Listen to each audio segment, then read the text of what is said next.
What's up, everyone? Tara Roberts here, and welcome into the Dear Miss Fantasy Show. We're the official mailbag show for a player profiler.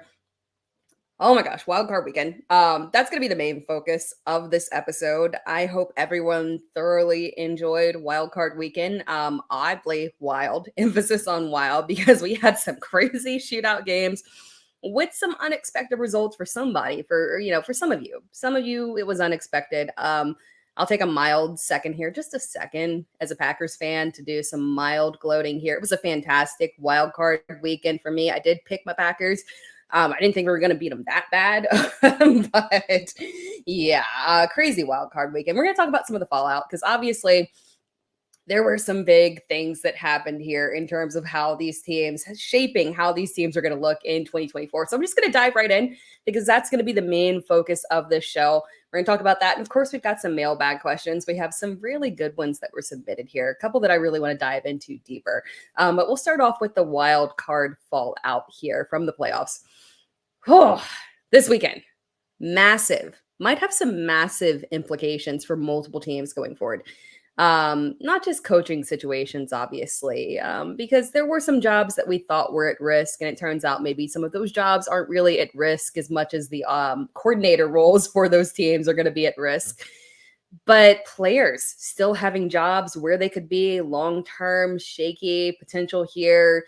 Maybe players sticking around in some unexpected ways as well. We've got some 2024 redraft issues, some dynasty perspective here. So we're going to go through game by game and evaluate the fantasy implications moving forward for these teams. We will start off with, I'm in Houston. So this was a good, I thought the Browns were going to win. I thought Joe Flacco, I'm not going to lie to you. I picked Joe Flacco. I thought Joe Flacco was going to get his win here because that's typically what he does in the playoffs, get his win and then move on to face the Ravens. That did not happen. The Texans stomped all over this Browns teams. Good for them. I'm so happy for them. I'm in Houston. So this was wonderful to see. I'm proud of them in the direction that this franchise is heading. The value, though, for the Texans in 2024 is going to surge through the roof. Just how high will we be drafting Nico Collins in 2024? That is a big question that I am seeing all over the place. I currently have him in redraft as wide receiver 17. That's too low, honestly. I know for sure that that is way too low from where we need to have him. But we do have this weird situation here. His basically for me, his spot and his positioning is going to be in flux. Where I have him right now, it's going to shift because there's a lot of stuff that has to shake out with a lot of these veterans, these older veterans in particular. We have guys like Davante Adams. Davante Adams, obviously, who could get a good quarterback, maybe upgrade his quarterback situation here, return to Davante Adams. Because when we saw him, there really was no actual regression for Davante Adams. He just needs a quarterback, and we could get that change here. It's going to be very interesting to see how this coaching situation is going to shake out for them because obviously Antonio Pierce is the front runner and the players have made it very clear that they want him to remain with this team, which would be good for this team. I think Antonio Pierce deserves his shot here. But obviously we need to see the change in quarterback to really understand, where the value lies for Davante Adams because the upside is still there. We just need to see the consistency in terms of, the quarterback play that allows him to be that true wide receiver one that shines through. What's up, Albert?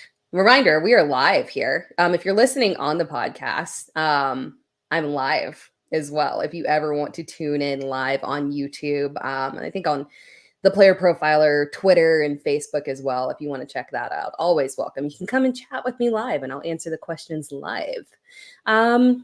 All right. Who else here? Again, I talked about Davante Adams. We've also got Stephon Diggs, who is kind of in a weird situation where his role has, massively changed in terms of the production that he's having because the offensive philosophy has shifted aggressively for the Bills, and they have zero reason to change it. It's working for them.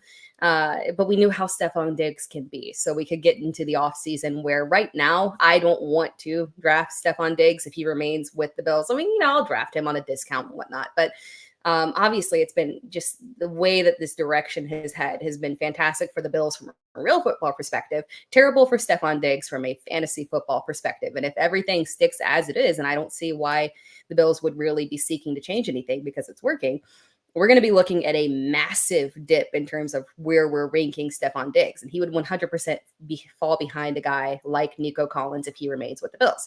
But we could see him, Stephon Diggs, he gets kind of, in a little, he throws fits sometimes in the offseason. So we could see him request a trade. Maybe they grant it, things could get maybe potentially dramatic depending on how this whole playoff situation shakes out here.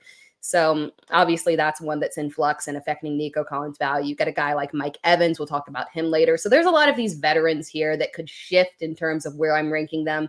And that affects Nico Collins because that's really the main role the main place that I have him in.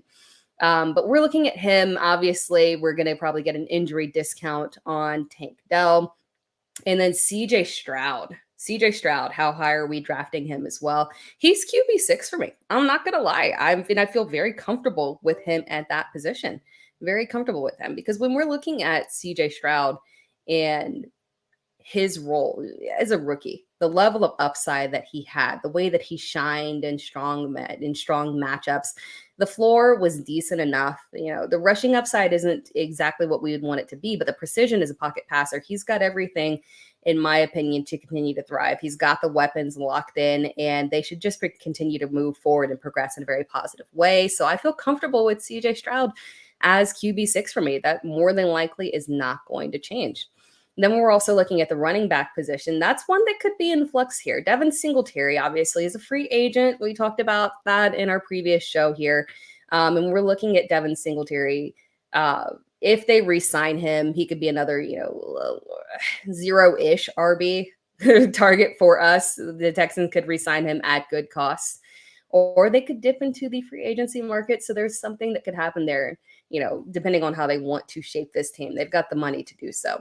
Looking at the Browns, again, this one is not, there's nothing dramatic that's going to happen to the Browns, obviously. Kevin Stefanski did a wonderful job dealing with the team as it was, all the injury issues that they had, the loss of Nick Chubb, Deshaun Watson. Deshaun Watson getting lucky that Joe Flacco, unfortunately, put up that dud. So there's no quarterback controversy over there. Deshaun Watson will remain the QB1 over there. It'll be interesting to see where Nick Chubb is at in terms of his recovery, but I really don't think we're going to see a lot of massive changes for the Browns. I don't think anything that happened in the playoffs has any true indication of making any major shifts in the Browns. The only thing that I will say here is that I am still 100% not comfortable with drafting Deshaun Watson. That's a full fade for me. That's a full fade for me. And we'll get into this in terms of, quarterbacks here that are, vaulting their way into that QB1, that solidified QB1 ranking heading into 2024. And Deshaun's not one of them. He's not. He is a mid-range QB2 for me. I don't see any reason why you need to reach him. The ceiling is not beautiful enough to the point where you're feeling like he's someone that could really have a massive effect on your fantasy roster. It's okay. It's not inspiring. So, and, not really dependable and reliable. So looking at that one, I just don't know if there's anything that I would really key in on with him.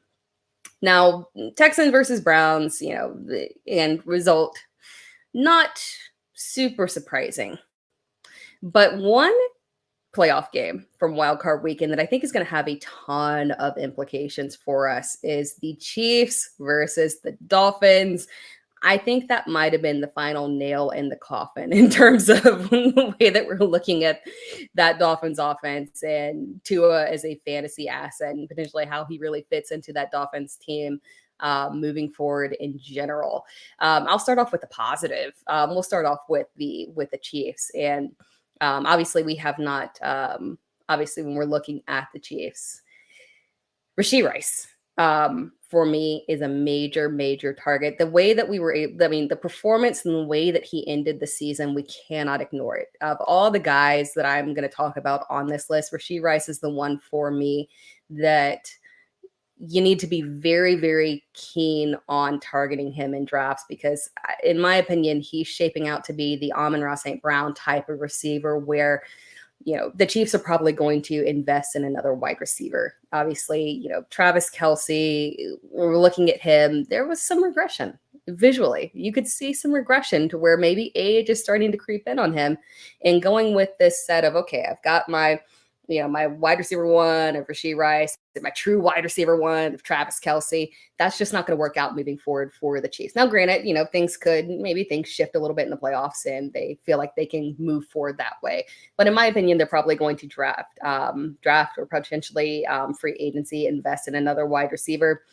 Don't let that make you panic on Rashee Rice. Again, when we're looking at him and when I refer to him as the Amon-Ra St. Brown, don't let him be that guy where you think, no, there's no way that he's going to be able to repeat this. They're going to draft, so they're bringing somebody in and that person's going to take over as the wide receiver one and we can't trust Rashee Rice. No. When a rookie makes this level of impact on the same trajectory that Amon-Ra had, that back half of the season, assert yourself trajectory of that wide receiver one, you have to trust that it's going to stick. Do not fade this man. Very much so in on Rashee Rice in 2024. Travis Kelce for me is dropping back, unfortunately. In redraft, he's my tight end 3.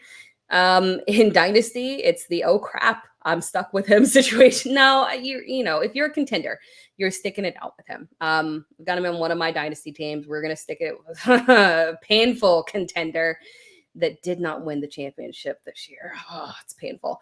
But you're sticking it out with him. And but if you're not a contender, you need to go ahead and sell for what you can. Because again, when we're looking at Travis Kelce, still a top, asset, still very usable. We're not hitting panic mode right here. We're not in the Darren Waller type of panic mode right now. But we are concerned that there's the clear drop off and that he is teetering towards the back end, and that we're seeing these younger assets, the Laportas, the McBrides, the Kincaids, pushing forward and stepping forward. So just keep that in mind. But going over to Miami, and before going over to Miami, I am going to say a what's up to Tootsie Pops. What's up? Thank you for tuning in. Appreciate you always. But before we do that, we're going to go ahead and dive into Miami. Obviously, Tyreek, we can skip over that. There's no change in 2024. Tua, he is who he is. It doesn't really matter for Tyreek. He thrives regardless of what's going on with Tua. Waddle is interesting, though. I will say this, because looking at where in general consensus rankings right now of where Jalen Waddle is prior to, in 2023, when we were looking at Jalen Waddle, we were having to be aggressive with him.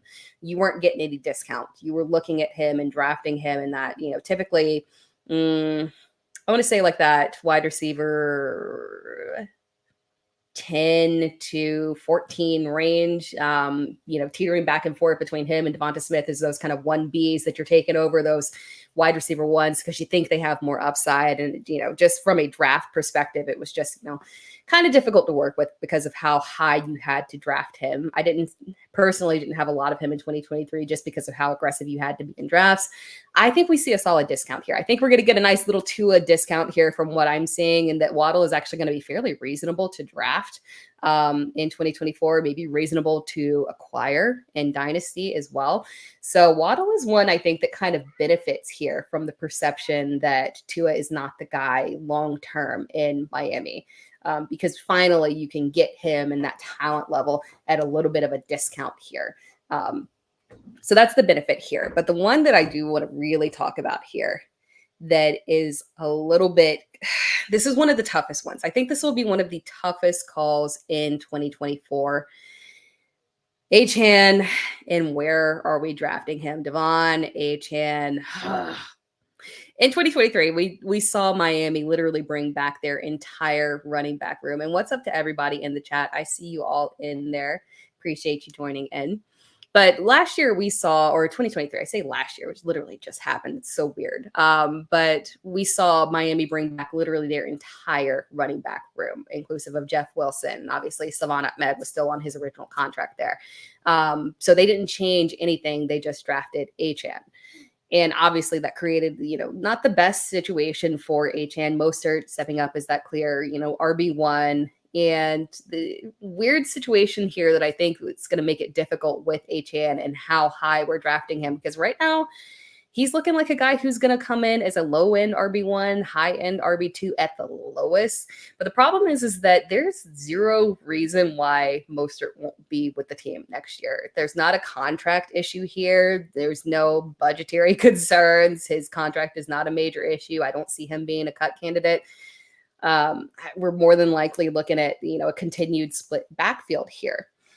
Yeah, I see the comments here. Let me show these on the YouTube. Let's throw those up. Yep, drafted Waddle in the 3rd round from Jason. Yeah, we're going to get the discount. I know the pain, right? We're going to get that discount, though. And then from Toronto, Dave, Raheem must start. Yeah, I think it continues. I know we're looking at him. So the HN for me, it's going to be a tough one. I've got him a little bit further back here.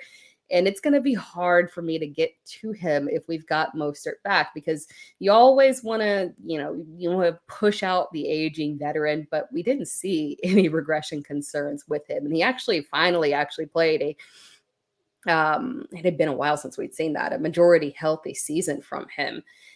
Again, not a ton of mileage, age, yeah, but he's one of those players, one of those weird players that, again, doesn't have an actual ton of mileage on him. So this is one that we're going to have to monitor again.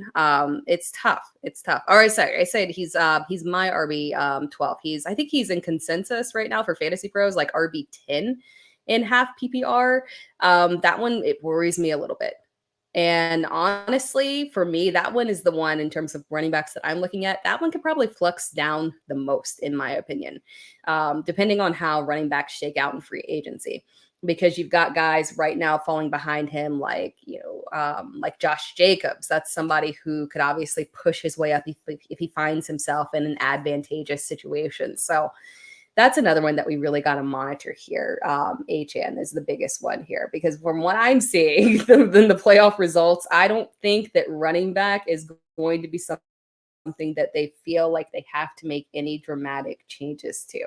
And it's kind of hard to really gauge the team as a whole based off of that playoff performance, because quite frankly, one thing was very clear, and a big reason why. I think if you watch the Player Profiler playoff predictions video, every single one of us picked, every single analyst in the video picked Kansas City to win and Miami to unfortunately lose, because it was so predictable. It was one of the easiest ones to predict there, that there was just no way that Tua was going to win that game, unfortunately. There's just so much. It's tough to judge a ton based off of that game, but even just closing out the season, quite frankly, I don't know. He is the one, HN is the one that makes me the most nervous there. Still 100% in on Tyreek, still feeling we're going to like I'm anticipating that we're going to like that discount that we're going to get on Jalen Waddle. But outside of that, the whole running back situation kind of worries me. I might have more Mostert shares than you would think, but he is going to be a discount. He will be a discount there. Before we move on to the next game, we're going to take a little break here.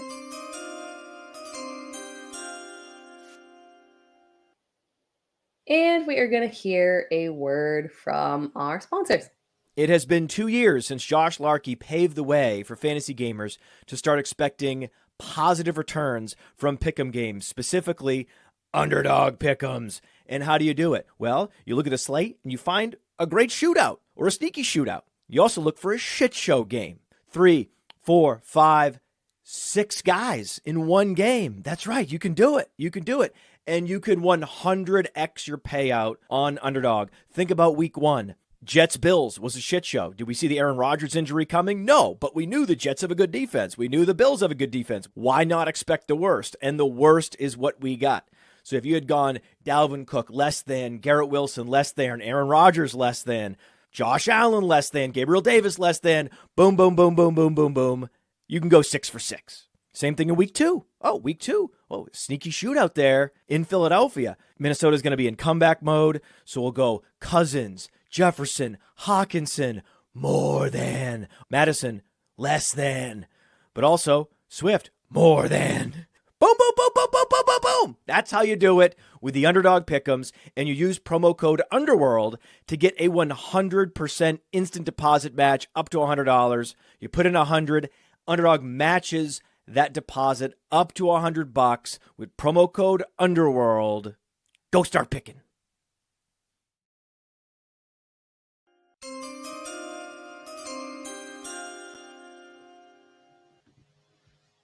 I should have used that little break to go grab my coffee. Walked in here, set everything up, didn't get my coffee. It's 8 p.m. here. You say, Tara, why would you drink coffee at 8 p.m.? Because I'm a lunatic who doesn't get enough sleep and I get tired late and I need my caffeine boost. This is my second giant mug of coffee for the day. So bear with me as we're going through this show.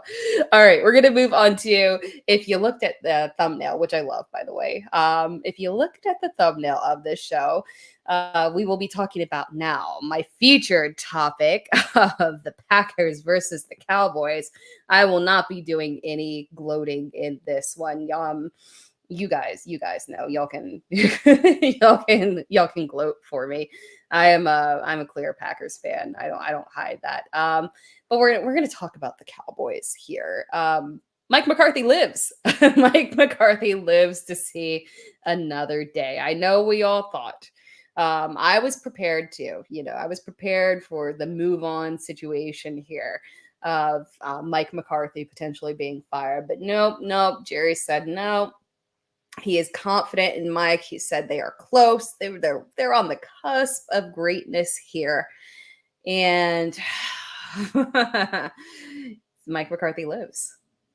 So what's going to happen to the Dallas Cowboys in 2024? I made a post on Twitter X predicting that the Cowboys will give Saquon a bag and draft a first round wide receiver. Now, this was a bit tongue-in-cheek. This is not what I think they should do. It's just a funny little prediction here. But honestly, it's more so a read on Jerry Jones and his reactionary moves. It is not outside of the realm of possibility that they continue to aggressively push offense, even though the offense is working. We'll get into that in a second, but that they continue to aggressively push the offense forward. Clearly, their issues are offensive line and defense. They have holes that they have to reinforce the offensive line. They've got some free agency concerns, and they've got holes that they got to fill on defense. They're not best served going out and getting a big name running back. They're best served getting a cheap running back to pair with Rico Dowdle, because obviously they see a little confidence in him. I do not think that Pollard will be back. I don't think, and that's unfortunate for him because they used the franchise tag and that really didn't benefit him because if he had entered free agency off of that season that he could have gotten a multi-year deal and secured himself a little bag. And unfortunately, he just didn't really showcase like a true RB1 this season. And even offensive line issues aside, I just don't think that unless he's willing to take a significant discount on, his contract here, I don't see him remaining with Dallas. I think they move on from there, unfortunately. But when we're looking at Dallas and what they could do in this draft, I do think that they could use and will get a wide receiver too. I don't think, and I hope not. I hope that they don't do this, although it's a very strong possibility. Don't discount it. Logically, they need to draft an offensive lineman in the first round. But in their hearts, if the right wide receiver is on the board, I do think that they could make that move. At the very least, they will, get a day 2 wide receiver. And, some people might be worried that affects CeeDee Lamb, obviously. I can see where that could, have some potential fear with CeeDee Lamb. But for me, he's still a clear top 12 overall pick here. The volume was key here. And McCarthy staying, not the best thing for the Cowboys overall and their, long-term push towards a Super Bowl. But I will say that McCarthy staying does have a continued positive effect on CeeDee Lamb. That's the benefit there, is that when we're looking at CeeDee Lamb and we're looking at the way this offense changed when Mike McCarthy had that philosophical change after the bye week. He was clear and by far not even close the wide receiver one overall. So McCarthy staying that's a thank goodness in terms of our fantasy production. We should be thankful in terms of fantasy production. Is it best for the Cowboys? No. But in terms of fantasy production for our purposes, that is what's best for us. Mike McCarthy staying there. So I think we won here as fantasy managers. We won with Mike McCarthy staying in Dallas, where, Dak was the overall QB3. QB5 and average points per game. But again, if you split it up in terms of that bye week where they made the change and pushed more aggressive in the pass, and everybody in the passing game just made that aggressive jump, he was QB2 both overall and in average points per game, literally right behind Josh Allen. And there was a significant gap between Josh Allen and Dak and everybody else.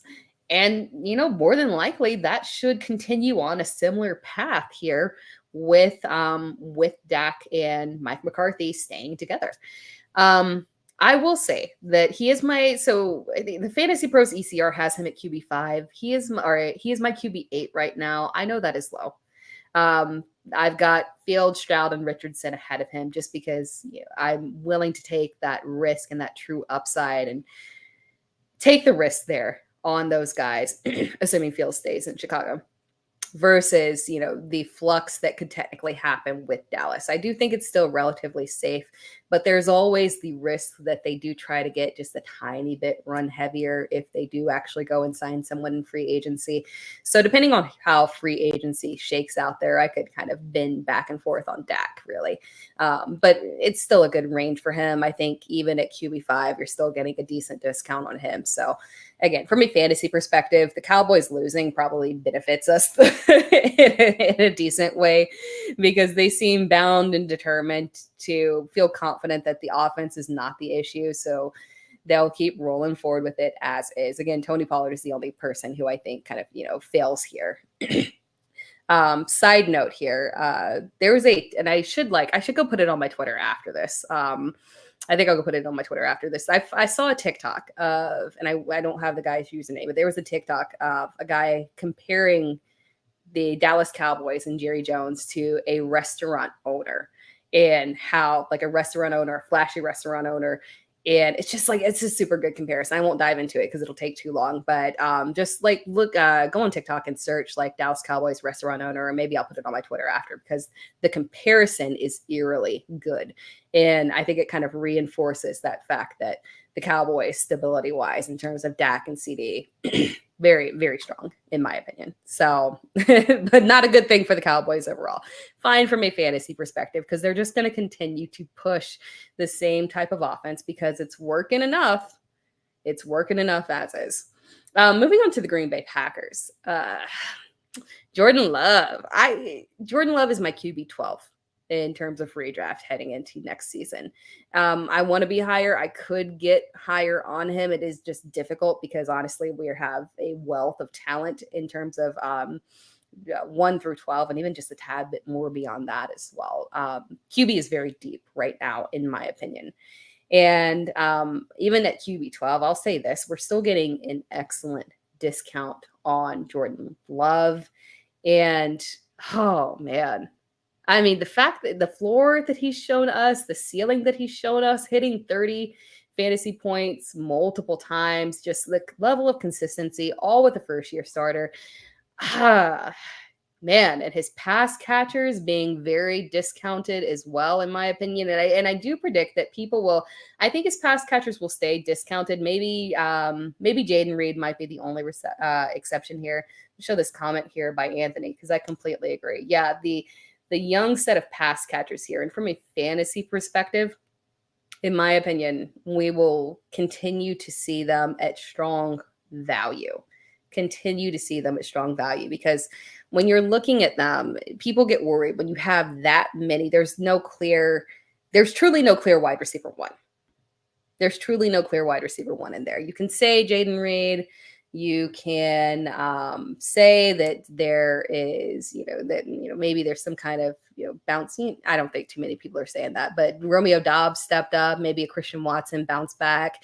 There's so many possibilities here. The tight ends as well, pushing forward aggressively. So you've got two of them in Musgrave and Tucker Kraft. There's just so much for Jordan Love to work with. The level of talent, you don't have to really worry about,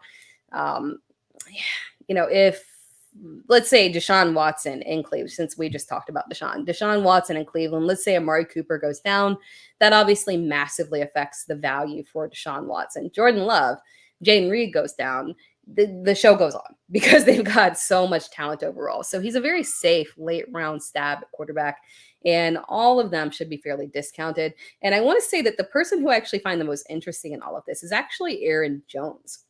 Is probably the most interesting person in this. We've seen him as A.J. Dillon has been dealing with this injury towards the end of the season and in this playoff game as well. We've seen Aaron Jones, healthy Aaron Jones, clearly showcasing, when he's healthy, that there is no regression there. Maybe you think of it kind of similar to like Keenan Allen in terms of where he was at in 2022.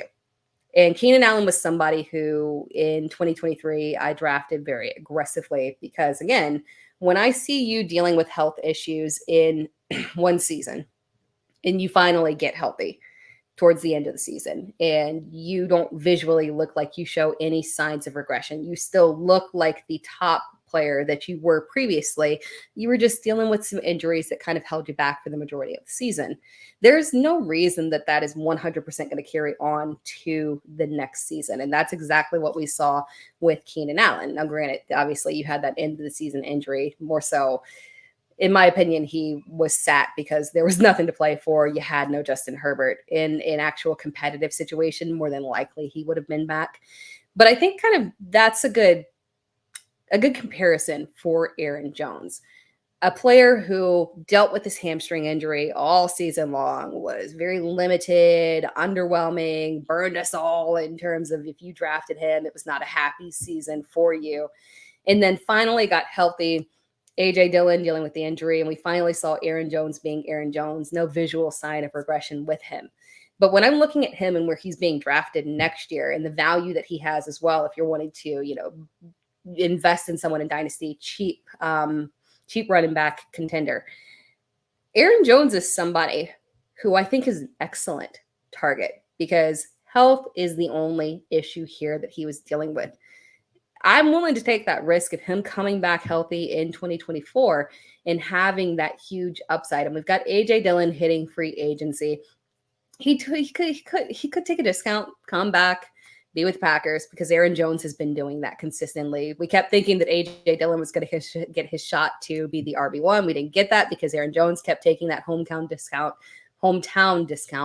and coming back. Will A.J. Dillon do it? I don't know. He could hit free agency, go get himself a little bit more money somewhere else potentially. It's interesting. But if he exits in free agency and the Packers opt to, continue on with Aaron Jones, who is in contract, and maybe they supplement a little bit with like Emmanuel Wilson, or maybe they draft a late round running back as well, a day 3 guy. Aaron Jones has huge upside.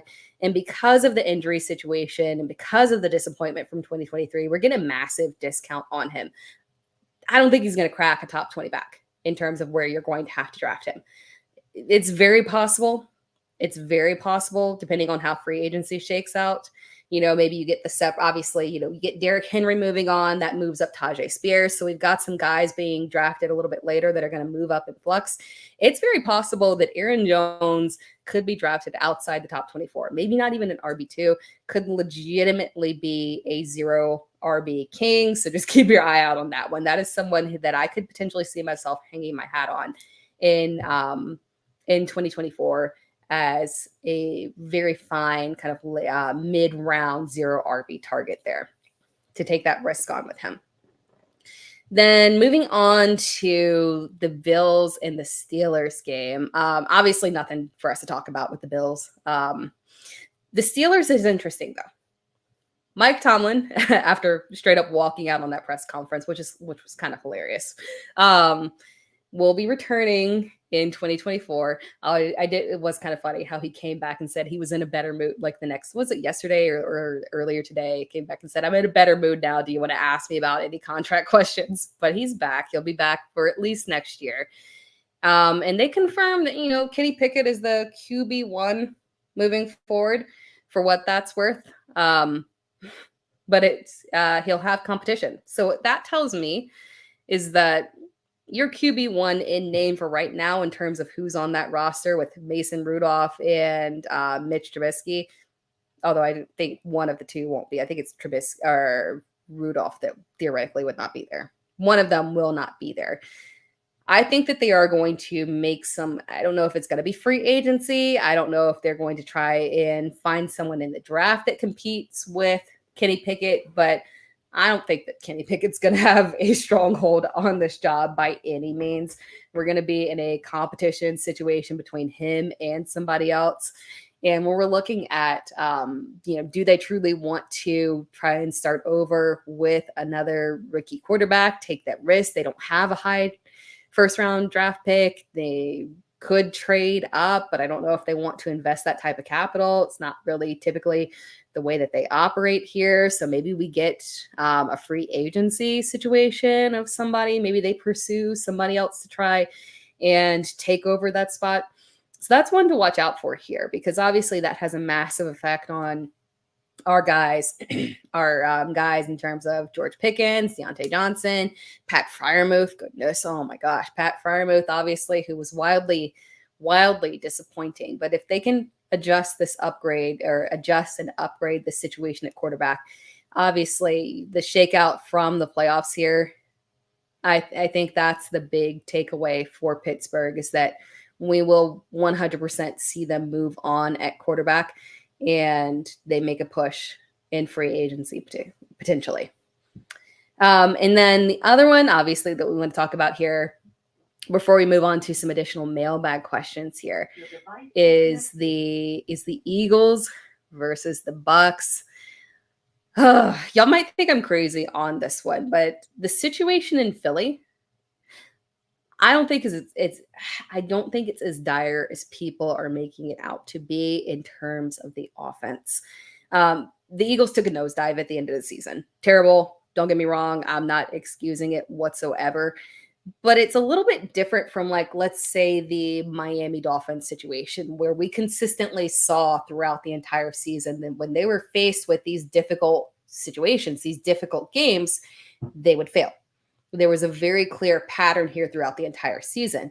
For what it's worth, with the Philadelphia Eagles, they were 10-1, before they went on that downturn after that blowout loss to the 49ers. Whatever that loss right there triggered, obviously took everything downhill.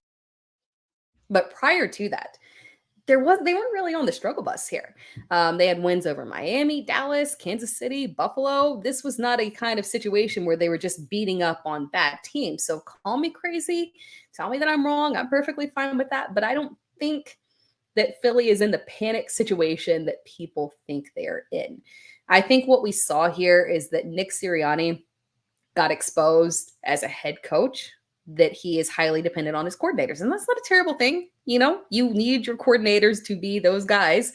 And you lose Shane Steichen, you lose Jonathan Gannon, and they just lost, period. And clearly they got to make changes at coordinator, and they're going to. That is very obvious. So when we're looking at the Eagles moving forward, I don't expect a ton of change in their offense. From when we're looking at Jalen Hurts, his reliability, AJ Brown, Devonta Smith, I don't think that there are going to be massive adjustments to those players. And we might be getting some discounts. I don't think we'll get a discount on AJ Brown or Jalen Hurts, but I do think we'll get a little bit of a discount on Devonta Smith potentially.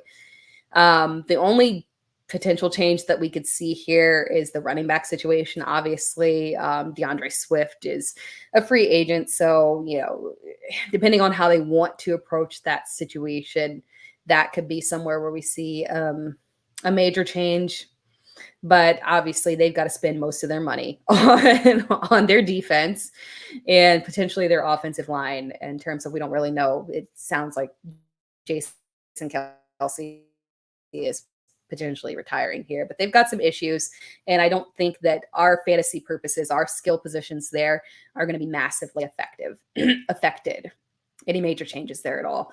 Tampa Bay, though, is very, very interesting. I actually think that Tampa Bay is very critical to the overall free agency market because of the role that Baker Mayfield and Mike Evans play in this market. Baker kind of pushed himself up there, especially with this final, not final playoff game. That was very, they have a chance to win. Let me not say final playoff game here. The wild card game for them. Baker really showcased a significant change here. And I'll talk about this more in a second. Actually, let me go ahead and pivot to one of the mailbag questions while we're on Baker. Before I do that, I will say Rachaad White is the other main question here. That one is another one that is significantly in flux. We need to see if he remains the clear RB1, if they make any changes and, any small additions in free agency, getting a cheap back or something to supplement White. Do they, get anything in the draft that maybe makes an impact? But if Rachaad White's role is unchanged, that is going to be someone that I push up in the rankings significantly. But moving on back to Baker Mayfield, because I think that one is key. And we did have a mailbag question on that one. Is Baker Mayfield a buy in Dynasty? Yes. Yes, finally, Baker Mayfield. Because I was a Baker Mayfield apologist for a really, really long time. And it got tough. It got rough trying to defend that man.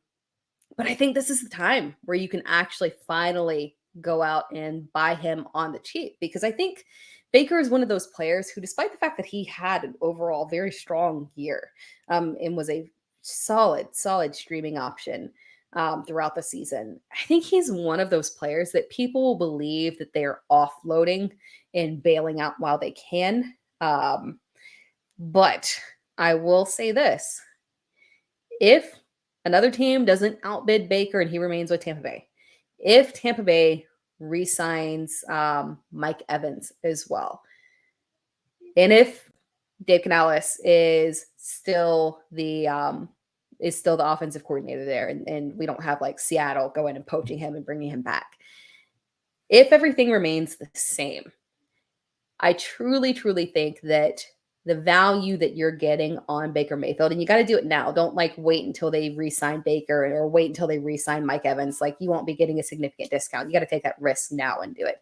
But the value that you're getting on him and the youth that he actually has, because in our minds, Baker's he's young still. We still have valuable years out of Baker, and if we can get this resurgence from him in this re-signing here, I think that they could run it back and you could get several solid years out of him. So I think he's a good investment here that we can make. So yeah, Baker Mayfield. Oh, am I hanging my hat on Baker Mayfield in 2024? Somewhat. I'm not hanging my hat on him, but I think he's a fine buy right now for people that are thinking that they're bailing out on him. I think he has earned and will retain that role in Tampa Bay. A couple more mailbag questions here from the Reddit fantasy football account. Shout out to Reddit. I'm on Reddit more than I would care to admit.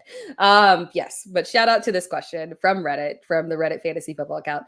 2023 had so many first round misses. Who is the most likely to fail to meet expectations in 2024's first round?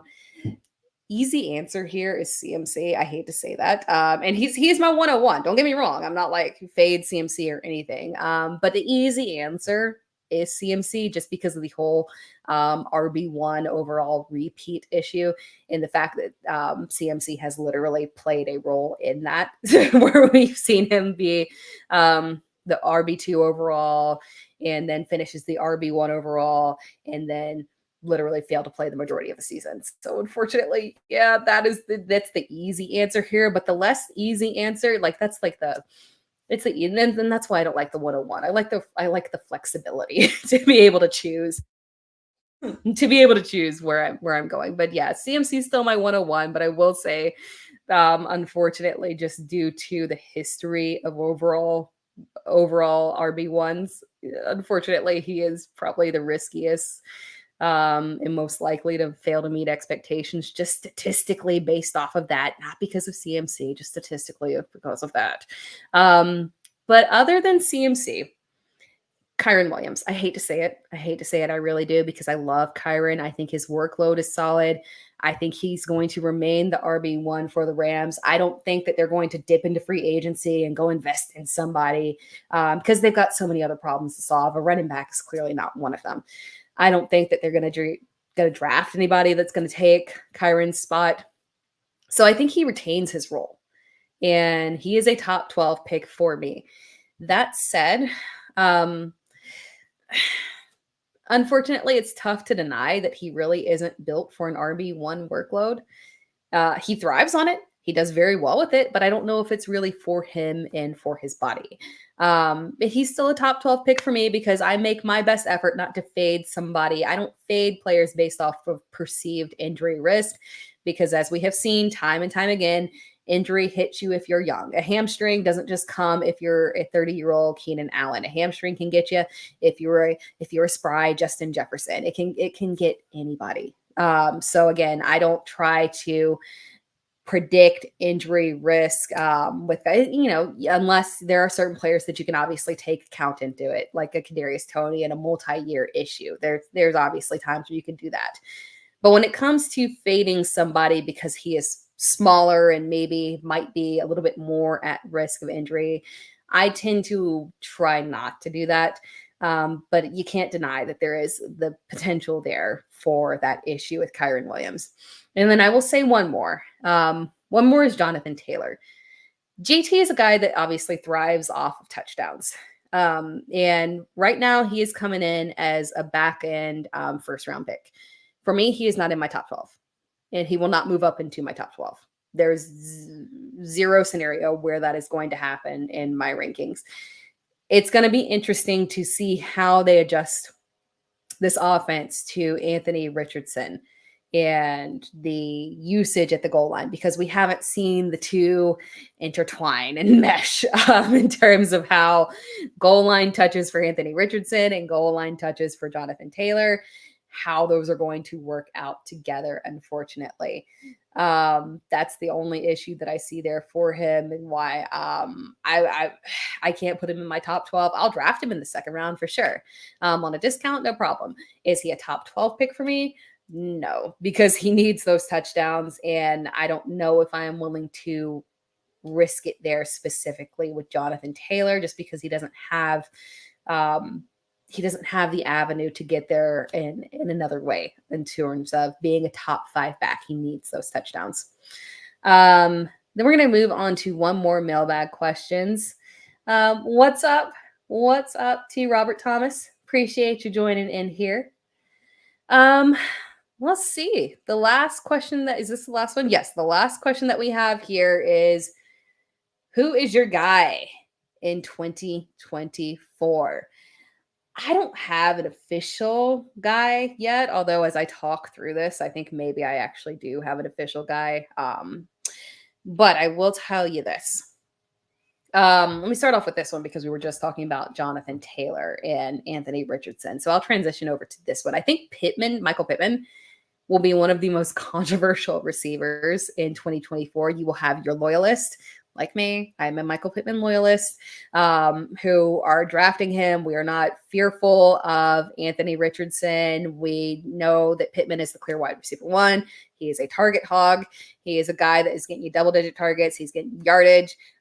Touchdowns are there, but he's not a guy who relies on them, who depends on them. Again, very contrast to Jonathan Taylor as a running back. Pittman is not a receiver that has to thrive off of touchdowns. He can still have a fine season if he's only got like 7. That said, again, when you're going to have those people in your leagues where they fear Anthony Richardson, and Pittman will move down draft boards.